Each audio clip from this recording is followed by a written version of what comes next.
Last week, we revealed on this news hour the allegations from a former NSA analyst that President Bush's National Security Agency targeted news organizations for surveillance and even pried into personal records like finance and travel.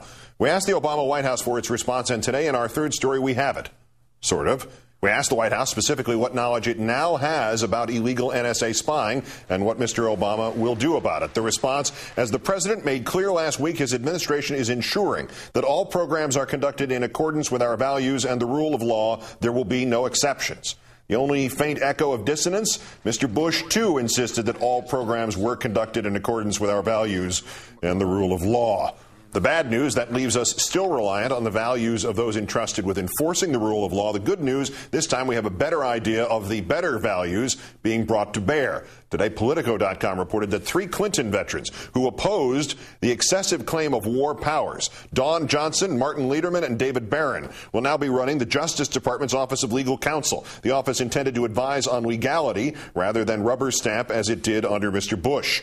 All of them condemned the waterboarding rationales generated for Mr. Bush, but are not as uniform on other issues such as whether to prosecute torture. And still unknown is whether Mr. Obama will prosecute anybody at the NSA or higher for their illegal wiretaps, despite his pledge to follow evidence where it leads. And the awkward, inconvenient truth that, as of Wednesday's edition of this news hour, the entire nation has now heard all the evidence a prosecutor might want. Someone is guilty as hell.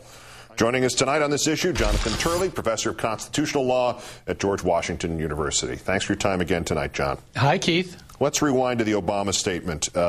Programs in accordance with our values and the rule of law. How much daylight might there be between that and any of the analogs from the Bush White House?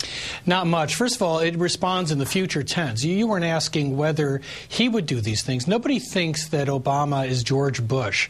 I think we believe that he's better than these past programs, but people aren't asking about the future. They're asking about the past. It takes a lot to avoid a very simple truism that if true, these would be crimes. And we prosecute crimes. We call people criminals who commit them. It's very easy to say. All you need to have is the principles and the courage to say it.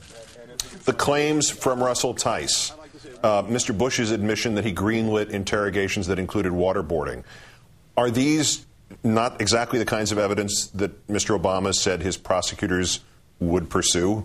He did. And what's troubling us is that he doesn't simply say the easiest possible thing. That's the conspicuous silence. The easiest thing is to say, I must prosecute war crimes because we have treaties that obligate us to do that. And any war crimes that we discover will be prosecuted. It's a very easy thing to say. It happens to be the law. And what really scares many of us is that nobody's saying that in the Obama camp.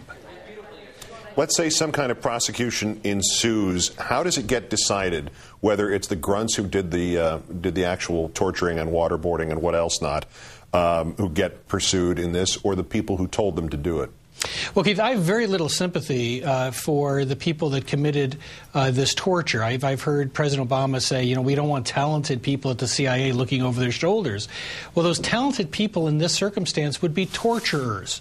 But in reality, nobody thinks that they're going to be prosecuted.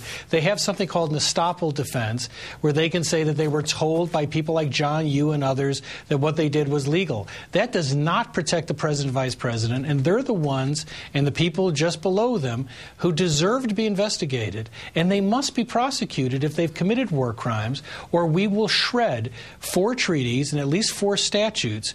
And the problem here is that it wouldn't make Obama an apologist. It would make him an accessory. He would be preventing the investigation of war crimes. How could he go from that and say that he's all about the rule of law? The 3 people heading to justice, according to Politico, Mr. Clinton also exceeded constitutional limits on his power, but through essentially loopholes rather than defiance in the outright sense. Should we care about that distinction? Well, I was no fan of the violations committed by Bill Clinton at the time.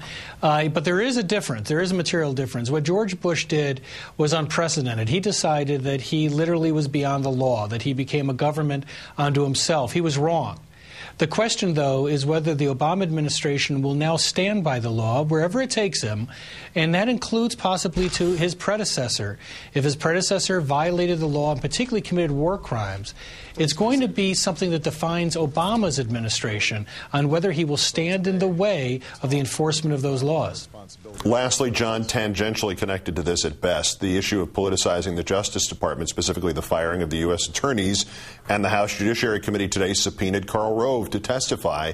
I seem to recall they've done that before, and the Justice Department sort of just ignored it. Is there a chance this Justice Department is going to enforce that subpoena? You know, Keith, I think this is one of the most fascinating things that has happened since Obama took the oath, or took it again, and that is that his administration is the one that invokes executive privilege. If he says there is no executive privilege here, we could have an interesting fight where George Bush comes in and says, I'm still claiming executive privilege, when the current president is saying, we don't recognize it. Indeed, Obama's people could prosecute Rove and others, and I think that the federal courts would give much greater weight to the man that's currently in that Oval Office than the guy that just left it. Yeah, the current executive is the one who gets to decide what executive privilege is. Jonathan Turley of George Washington University. Thank you, John. Thanks, Keith.